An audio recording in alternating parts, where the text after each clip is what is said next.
Welcome to the Soon Podcast. Hi, everyone. Welcome back to the Soon Podcast. I'm Alyssa, and this is my co-host. I'm Amandalyn, and this is my co-host sister. If you're new here, we are two sisters living two very different lives.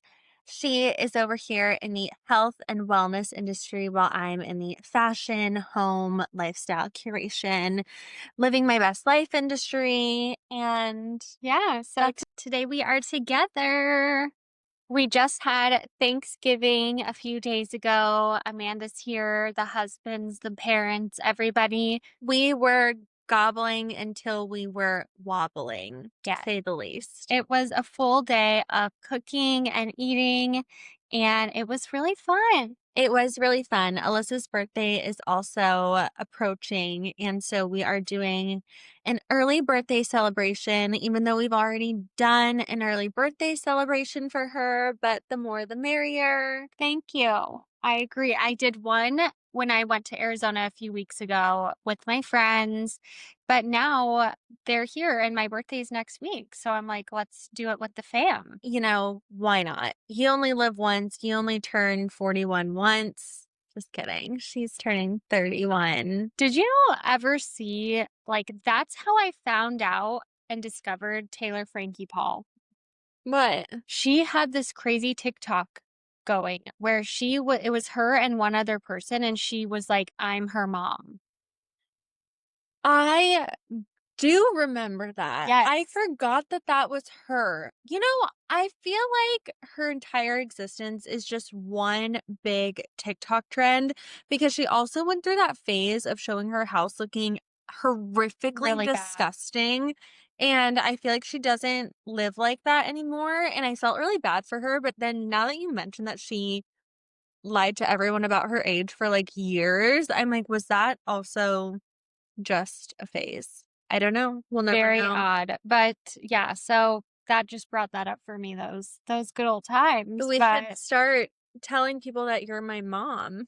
I should. And maybe I am blow up 41. on TikTok. Yes. Oh my God. Anyways, let's go back to reality. Oh, there goes gravity. Isn't that an Eminem song? Yeah, definitely not like that. Do you mean snap back to reality? Yo! So, yeah. Like, let's go back to reality. Take it back. Anyways, my Black Friday was super good. We went to a more low-key shopping area. We didn't go to a proper mall, which is really usually not my forte. I love the hustle and bustle. I love the big box stores. I love feeling like I'm getting a discount, even though I know that it's really not that big of a discount. I just really like spending money, and we were a little bit more low-key this year, and it was kind of nice. I loved it. We went to this little shopping center, so it still has a lot of stores, even like Lululemon, Sephora, blah, blah, blah. But it has more like mom and pop shops or like just smaller, and it was so fun. I liked it way better than going to the mall, but You hate the mall. yeah. But we also were celebrating Small Business Saturday today, which we love small businesses. So I just did a little shout out to some of my favorite small businesses on my Instagram. Love them. Who's your favorite small business? Well, I feel like that's kind of a trick question because I work for a small business. And who is your least favorite? We are not going to do that today. I would say my favorite small business, though, is obviously where I work, the Lifestyle Co. and my parents' company, Themers, even though you can't shop with them, but you can get events with them. Yes. Subtle plug. I shopped a lot online. I shopped for Bala, those like... Oh, yeah, I love those. Bala bands, whatnot. I shopped for all of my family, so I can't really say what I got, but the deals were wheeling and dealing. And it's been great. So I got these shorts. Alyssa, stand up quickly for those who are watching. This small business that I love called Vanfort, they were doing a buy one, get one free. So we each bought, I bought 2 pairs, obviously. Okay, that's enough about shopping. I will update. So we had a 85% gluten-free Thanksgiving. And it was hard. It was hard on the family. It was upsetting in more ways than one, and I was hoping it would just, fly over everyone's heads, like no Alyssa one would thought that realize. she was going to be able to trick everyone into forgetting that there's gluten in every single good Thanksgiving dish, and you did not trick a single soul. We tried to substitute. My poor husband, he poured his heart and soul into this mac and cheese dish that he was so excited to make. I did not ask him to make it gluten-free. But no. She didn't ask for it to be gluten-free, but she only has gluten-free flour. And you had to pour in a decent amount of flour to make it like super chunky. To say that it tasted like cheesy chalk is like honestly being really nice. It was very upsetting. And I Great tried to eat quality. it Great to quality ingredients. make him feel good because, the dish other than that would have been a sleigh. But And I bought myself gluten-free rolls, like really expensive. I could not eat one. they were literal hockey pucks. Hockey pucks, Like you and could dry as a bone. knock on them. It was really upsetting. It was So, inedible. to anyone gluten-free out there who's not choosing it for like health and wellness reasons, my heart goes out to you. Really. I'm so sorry for your loss because that is rough. Like I think if I was actually gluten-free, I would just forego the entire Thanksgiving dinner. You could still have mashed potatoes. You can have turkey. One of the best things was the gravy. And that was Kevin's gluten-free gravy. So, I mean, shout out to Kevin. Shout out Kevin. He was the only gluten-free win of the night. But yeah, I think anything that involves gluten, it was tough to supplement. Gluten-free pie crust was actually good. We just bought like frozen, but we made it through and we learned lessons. And yeah, so today I'm excited to talk about something that's been on everyone's minds and hearts. Yeah. Prove it. No, I'm just kidding. But I feel like when I'm working, we work with like all of our clients who are doing health coaching and whatnot. And they're always so curious about continuous glucose monitors, Oura Rings, and just how to implement technology because there's so many things out there and it's so interesting. And I am pro technology for the most part. I think that it's really helpful. So I just wanted to talk about some of those things today. And I have an Oura Ring. I don't have a continuous glucose monitor. I've still never done that, but I do think that Amanda and I should both do it for, I think, a month and see how that goes. I would say this all started with a few things. So Apple Watch, was a big one in this industry. And I loved it. I love tracking. I love looking at my sleep data. But I actually had to stop wearing my Apple Watch because during workouts, I would actually look at my heart rate and it would scare me. And it would, instead of listening to my body, I would just look at the watch and be like, oh, I need to slow down or I'm not actually working out hard enough. And so I actually stopped wearing it because of that. And now I'm like really in tune with my body when I work out. And that's what I want. And then I actually was wearing a temperature like band that I would wear to track my temperature for cycle purposes. And the company like went out of business. And so I was like, what's happening? So I invested in an Oura Ring because it tracks everything, but I also am not looking at it constantly. Like I didn't like how the Apple Watch like always would send me texts and it just felt like I was always tapping and checking and this is like okay, you can check it once or twice a day, maybe when you wake up, go to bed. Right. And then it also tracks your temperature, which is really great. So if anyone's out there and they're trying to get pregnant or not trying to get pregnant, a great way to do that is to track your ovulation. And if your temperature increases, that means, hey, you've ovulated. So that is a huge benefit to me. And so we love an Oura Ring. How come you don't have an Oura Ring? You don't wear like an Apple Watch. You don't do those things. I think that they are lovely. But Here we go. I just can't put it on my body. You know? I don't mind the Oura Rings. I have no issues with the Oura Rings, and I now that I've become, more of a fitness girly, I've been thinking about it because I'll look at my health stats on my phone, and, like, I don't usually bring my phone when I go on walks. I obviously don't have it with me when I do workouts, and so I feel like it's really inaccurate You information. don't bring your phone on walks. Not usually. It depends Are on the you by walk. yourself? If I'm by myself, yeah, Oh, but I okay. usually go on walks in the morning with Omar, and I'll, like, Yeah. leave my phone, so I'm, like, No, no just screen time. just checking to make sure Yeah, safe. or I'll bring my phone, but I'll put it in lollipop stroller, so it's, like, not really counting my Yeah. steps. So I feel like it is a good investment. I just personally, like, I have my select rings that I wear every day.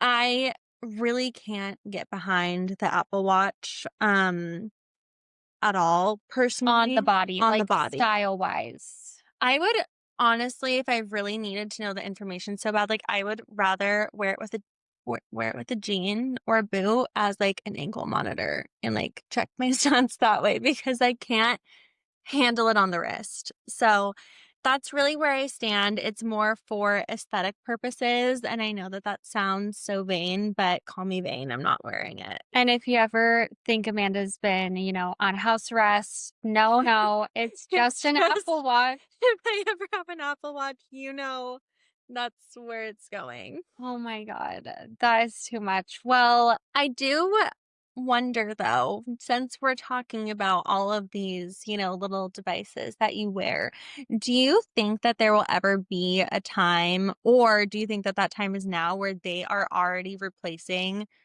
certain checkups and visits that people normally would go to the doctor for? I don't think so right now. So when I was researching for this episode, there actually are a lot of AI powered check-ins where it includes blood work, continuous glucose monitoring, and they do still have clinicians reviewing it. Okay. But yeah, I could definitely see that happening just for a checkup.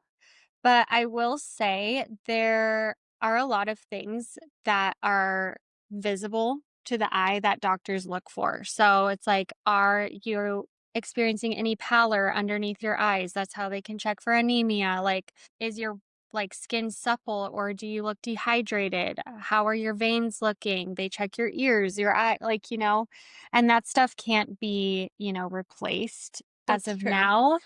But also I just think it's good to, have a human in your life. Yeah, But I do think we might be on our way to that. So interesting. we'll see. But it is mainly a tool, but it does not actually tell you, root causes. So we don't think that it's a replacement for an actual doctor or a health coach or anything of that sort, but it is something that you can look at and utilize and use to your own benefit. Yes. And it just tells you so much. So one thing I want to first dig in about the Aura Rings. So, what it Dig in. measures in simple terms, why it might be helpful, and why I love it. So, Okay. first of all, it measures your resting heart rate. And that's really important to know how hard your heart is working when you are resting. So, that'll tell you, if your heart's in good shape, it'll just give you a little tip, a little clue. And then one of the big ones that the Aura Ring measures is the HRV, so your heart rate variability. So that is one of the best stress metrics that we actually have. It tells us how your nervous system is handling stress and functioning. So Okay. think of like a high HRV as your nervous system being flexible and calm, and a low HRV is your body waving a little white flag saying, I need rest. And so this will actually measure it while you're sleeping. And that is such a good indicator because as a health coach, I will have so many clients that are just like, I'm not that stressed. Girl, you're stressed. Your body can feel it, and you might be in denial about it, but your body will tell you if your body is actually handling stress well. So I love it. That's HRV. And the skin temperature is also another thing that the Oura Ring measures, which I already talked about a little bit, but it can also be, it'll give you a little clue if it's like, hey, your body might be coming down with something, like take a rest today. And I love that feature. I'm Yeah. like, wow, if it knows before we know, like that kind of tells us maybe stay in from work today and like actually nourish your body. But it also will, help with ovulation tracking.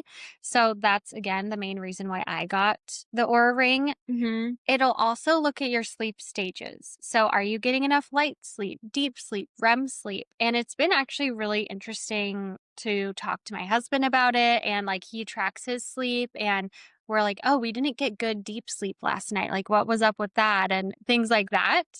But then, of course, it also tracks your activity and your movement during the day, but also how ready your body is. So, I'll wake up, it'll tell me, hey, your sleep was this, your heart rate variability was this, and maybe you shouldn't go hard at the gym today. And I'm like, well, interesting. Yeah. And I do still listen to my body in that sense. If I'm like, oh, I signed up for a class and I'm feeling it, I'm going to do it. But also, it'll tell me, like, hey, it's okay if I'm going to stay in today. Like, I was right to feel that way. And maybe I'm just going to do some stretching or a walk or something. Interesting. Yeah, it's great when you're like drinking or eating the night before and you can see how that's really affecting your body. So I really like that. I would just love to know how this teeny tiny little dinky donker can tell you all of that. Do you know more about how it actually monitors what's going on inside of your body? So if you ever used an app to look at your heart rate, Mm-hmm. it uses your camera and it uses a flashlight. And by doing that, it can see when your heart is pumping. And so this actually has like a little light in it and it has like these little sensors and I don't know like the exact everything, but I know that it is sensing through like light and through all those little baby sensors. Interesting. Yeah, it's really cool. I do recommend it. I like it a lot. I am very curious about if it's emitting a lot of energy. Electromagnetic fields are really in right now and people are trying to avoid them. Don't sleep with your phone next to your head and things like that. And I try to do that and then I'm also like sleeping with this on my finger. But I think the It's all benefits about outweigh, balance. yeah, the benefits outweigh it right now. So one other thing that I really like is Aura just released this cumulative stress feature. So instead of just telling you day by day, it's also telling you how your body is really handling stress over that entire week.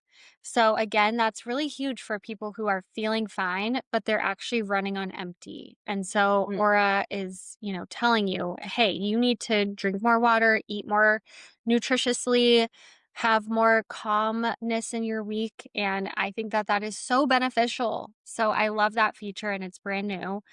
And I was just like doing some more research, and apparently they're working with the FDA to help flag possible signs of high blood pressure, which is really crazy. And it can support early awareness of hypertension.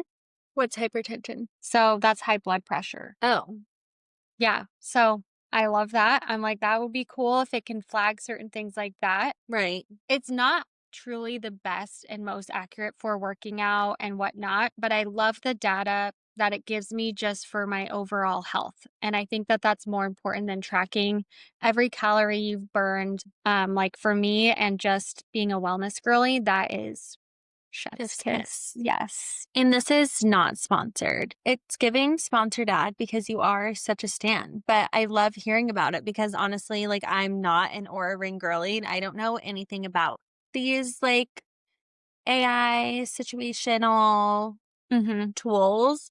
So it is interesting to hear about and, maybe you're swaying me.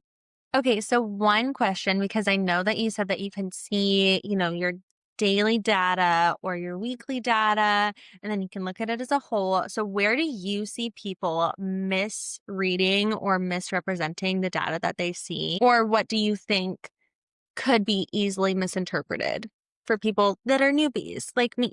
I mean, I think the HRV is funny because you actually want it to be high, and that's a little Yeah, that was confusing. confusing. Yeah, so that can be a little confusing. And then I think people don't like how it maybe doesn't track your step count and like accurately counts every single calorie. Another thing is it'll show you your temperature at a baseline. And so it'll be like, oh, it's higher today, or oh, it's lower than that baseline today. But it's not going to tell Oh, you your exact temperature. temperature. Yeah. Interesting. Yeah. Okay, But that makes sense. I mean, it has a lot of interesting features, but I can say that a lot of it does need to be dug into. And I don't know if the like average person is really understanding every single thing that Right. it's telling you. So I like Because I like how it generalizes yeah, it. I do feel like a lot of what you're saying, I'm like, nice. If I was reading that, I'd be like, cool.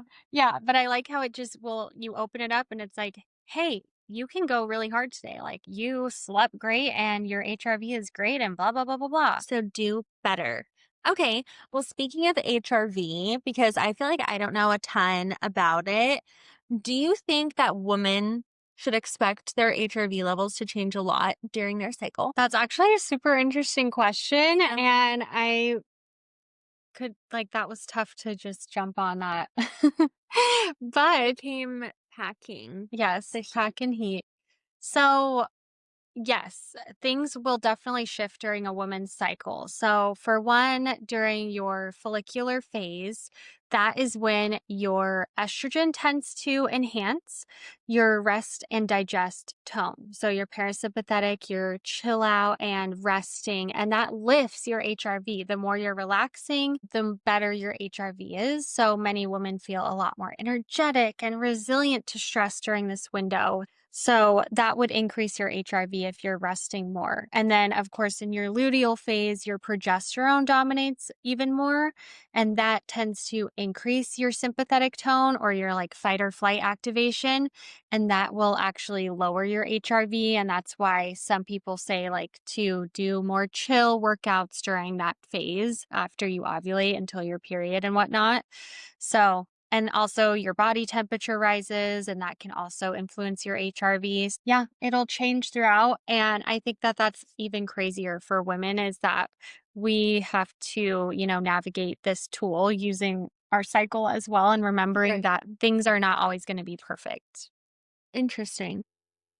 And another one that I really wanted to talk to you guys about is continuous glucose monitors, which I've been Remind dying me, for Amanda to do. remind me of, what she's about. Oh my God. So, a continuous glucose monitor or a CGM is like a little device that you will put on your arm. But does it Maybe, stop you? maybe, maybe it has one little needle. No. Yes. No. Yes. Alyssa. We can do it together. Abuse. No. So, think about diabetics. They will, stab their little finger multiple times a day Mm-hmm. to get their glucose reading. I know. I feel so bad for Nick Jonas still. Yes. And this will be stabbed one time for like a whole week up to a month. It's just like boop.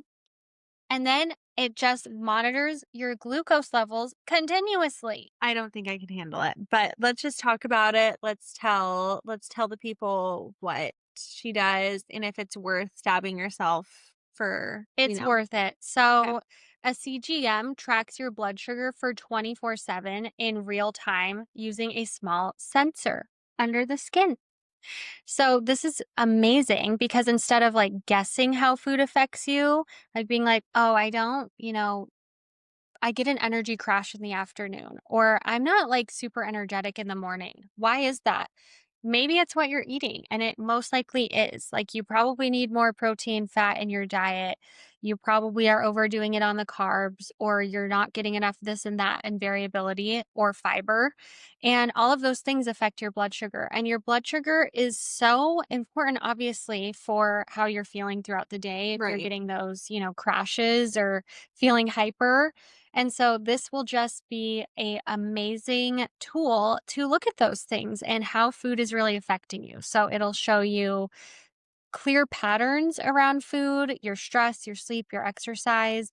And recent research actually showed that these CGMs can help with your metabolic optimization and personalized nutrition awareness. So they are amazing tools for insight. It's not something to obsess over, I will say. So I do want to be like really gentle with women and how they approach food. We have so much to already be thinking about, and we already think about it way too much. That I do just want to also be gentle around that. And I don't want this to replace like a nutritionist. Okay. But for those of us who have a totally healthy relationship with food and we're just trying to figure out why we keep having energy crashes or how to optimize things, this is a really good tool to do that. And I mean, your metabolic health really matters. No, I believe it. Yeah. That's just an intense ask. To put one little boop, you get your lips filled every now and then. I know. You get Botox. But those You have have, your ears pierced.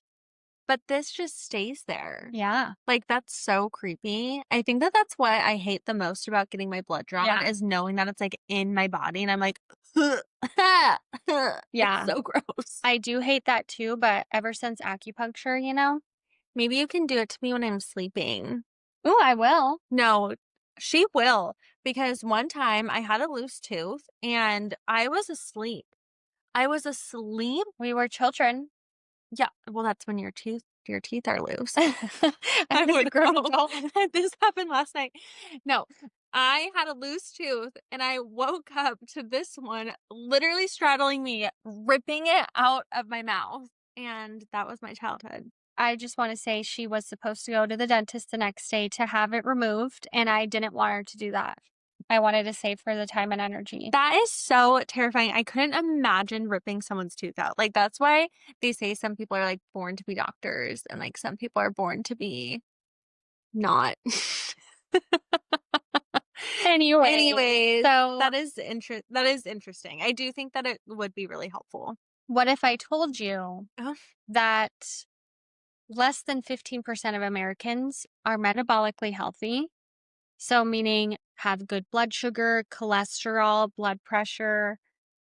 What? I would believe you. No And questions asked. you can even be thin and metabolically unhealthy.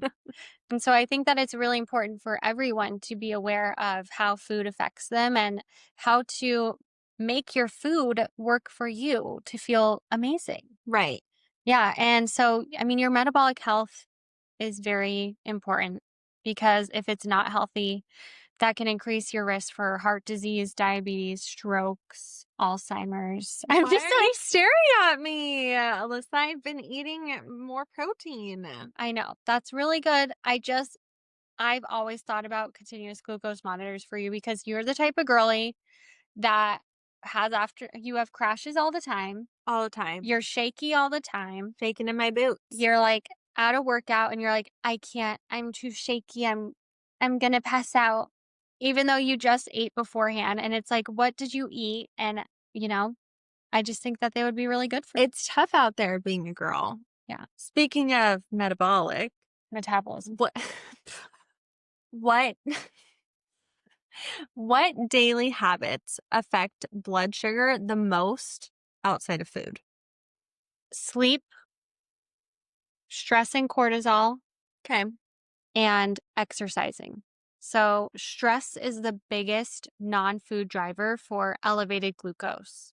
So cortisol is our stress hormone, and that is what tells the liver to release stored glucose. And that can cause sudden spikes of blood sugar.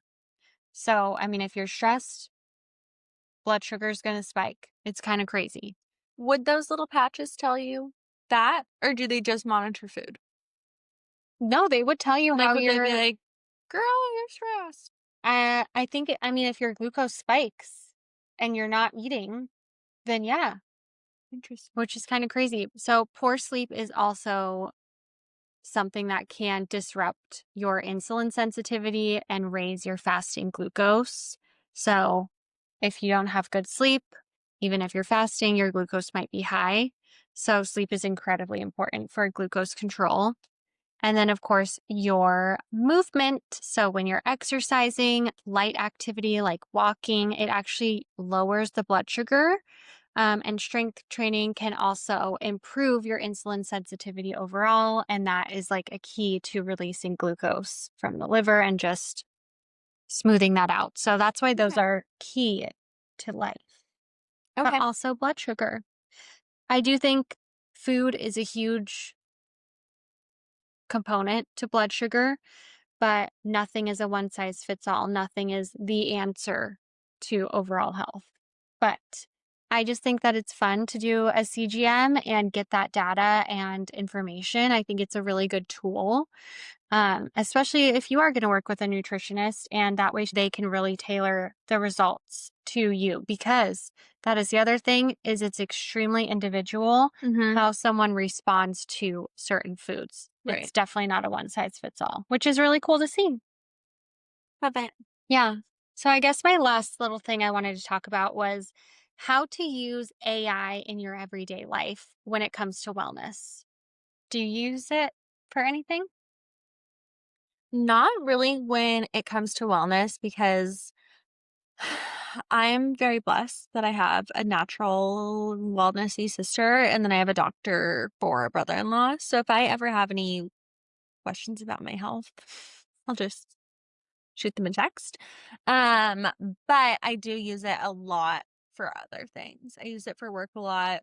I love chat, but I always really do say please and thank you, because I feel like, one day when these little robots do come to life, they will come for those who don't say thank you. Amanda's a conspiracy theorist.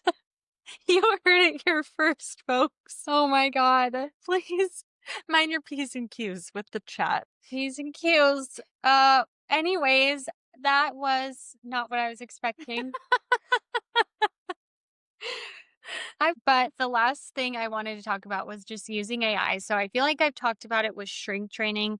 I think it is so helpful. I love going on ChatGPT and saying, hey, I need a 3-month weight training program for women in this age range. I want to keep my current weight. I want to learn to lift heavier and just keep it all under 30 minutes.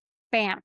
It'll do it, and it'll be so amazing. And then you can say, oh, I have knee pain, so maybe let's not do this or that. And it'll implement exercises that can actually help strengthen and work with your knee pain. Anyways, it doesn't replace, someone who knows every single thing about you and like can look at your knee and An actual actually, coach. yes. But I think it's really awesome. Or about it's that. helpful for people who don't need a coach or a health coach. Like maybe you kind of know what Yeah. you're doing. Someone like you. I think if ChatGPT made me like a 3-month program, I would be so overwhelmed. I would probably throw up and not work out again. But I think for someone who knows what they're doing, knows what strength situation they're throwing at you, I do think that's a helpful tool. Yeah. Well, I was just going to bring up lastly, I think something that seems really cool is using AI for your diet. So there has been a lot of new AI programs out there where you just take a picture of your food, your plate, and it tracks all of your calories, the macros. It like recognizes what food you're eating. And I think that that's really cool. I do think that that's cool. Yeah. Because I've tried those Calorie trackers. I was forced to try it because I took a health class, nutrition. a nutrition class in college against my will. And They do we want had you to track do it. the tracking. And I was like, I told you that the teacher absolutely hated me. And I knew that when she went through my records, because that was when I was in my worst phase of my life, where I was like, oh, I'm hungry. Let me have a granola bar. I'm hungry again 10 minutes later. Let me just have another. I would go through like a pack of granola bars a day. That was like my entire. And you Then I'd be left like, out oh, a I want a burger. snack. Let me get some Funyuns. Like I would drink 1 to 2 Dutch Bros with the like 4 shots in them every single day. Like I was an animal. Yeah. I don't know how I didn't get diabetes, like to be completely frank, because it was disgusting. Anyways, where was it going with this? Oh, we had to do it for a class.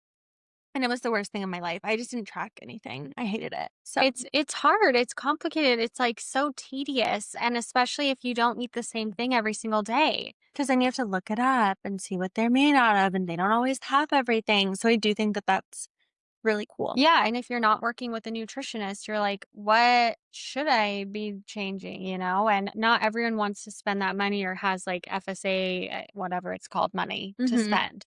So, I think that it's a really cool feature. I don't know how accurate those things are, but I think, of course, again, it's not a replacement for clinical judgment. It doesn't know your labs, your trauma history, your hormones, gut health, whatever. But I do think it can be a really simple, helpful tool if you want to incorporate, knowing your macros without having to log every single item tediously. So, yeah, one that I saw was called Snap Calorie and one was called Food Visor. So maybe we should try it out one day. But Okay. I have not tracked food in so long, but I was thinking about it because I want to make sure that I am getting enough fat and protein in my diet. It's just good to like do it every like once a year, just to make sure that you are eating how you think you're eating. Cause I feel like every time I track and I'm like, oh my gosh, I'm eating so much protein. And then it's like, no, you're not even hitting If 80, girl. you're not eating enough protein, then the rest of us are fucked because It Alyssa's like requires a lot. 6 eggs in the morning with 14 pieces of bacon. I'm Why are like, you talking like that? every single morning. Every time she makes her plate, I'm like, Guys, I eat 2 to 3 eggs and too many sausages. it's just like feels like so much. Oh my god. Well, But I'm proud of you. I have another question. Well, speaking of AI and all of the little wellness tech that we've been discussing today, do you think that it is helpful or do you think that it's actually making people more anxious? yeah. Yeah, that is, like, such a good question, I know. and it's so real. I don't know if it's Thank you. making people more anxious. People have always been anxious. I know we're considered the anxious generation, so maybe that's just what all I know. I'm like, if it wasn't this, people were writing down, what they were eating and trying to do all the math to calculate their calorie intake. And so to me, I'm like, this is a tool to make things easier. And I like my Oura Ring because I do feel like it helps me stay calm and less anxious. Mhm. I feel like it helps me be more in tune with my body, but I think it's so individual. And again, when I did the Apple Watch, it made me more anxious. I was like, Yeah, I can't stop looking at my heart rate during my workouts, and right. I can't do this, like So I do think it's good to know what Alyssa's saying is that when she was using her Apple Watch and it was making her anxious, she just eliminated it completely. And I feel like you just need to trust yourself as a person that if you are using these AI wellness technologies that are out there to help us, if you find that you are checking it so much that it's becoming an issue, or every time you check it, you see on your Oura Ring that your, what is it, HRV is low. dropping, then then you probably need a different form of wellness, or you need to monitor the way that you're, looking at this information and analyzing it because it's not supposed to be hurtful. It's supposed to be helpful, but you have to let it work for you. Yes. And one more thing is that my Oura Ring tells me a lot that I'm very stressed. And that's tough. It's not surprising. That's tough to be like, what am I supposed to do with this information? I'm trying everything to not be stressed. And like, you're telling me I'm still stressed. And truthfully, I don't let it stress me out. I'm like, that is my personality. That's who I am. It's true. I do implement, meditation. I implement acupuncture. I am exercising. I'm getting my daily sun. And so I'm trying my best, and that's all I can do. So that's life. But I want everyone to take all of that into account too. And I think that you can get obsessive with the Oura Ring, with the continuous glucose monitoring. Luckily, with CGMs, it lasts like a week to a month. Like it's a very short window. that it gives you this information. Mm-hmm. But all of these other tools can be ongoing. And yeah, so I definitely think you can obsess over it. And it has to be very personal how you want to handle that. Right. Yeah. I love it. I think that this was super helpful and a very fun topic. I know. I was like, what are we going to talk about today? All I really want to talk about is Black Friday, but when you guys are listening, it'll Gonna be be Tuesday. done and dusted, over and out. Yes, this is my last podcast hosting as a 30-year-old. Yeah. Oh my God. You're about to be over the hill plus 1 year. Oh my God. Just You kidding. have issues. I'm only 29. Anyways, we're going to Well, get ready for dinner. So talk it's been soon. ill. We'll talk soon.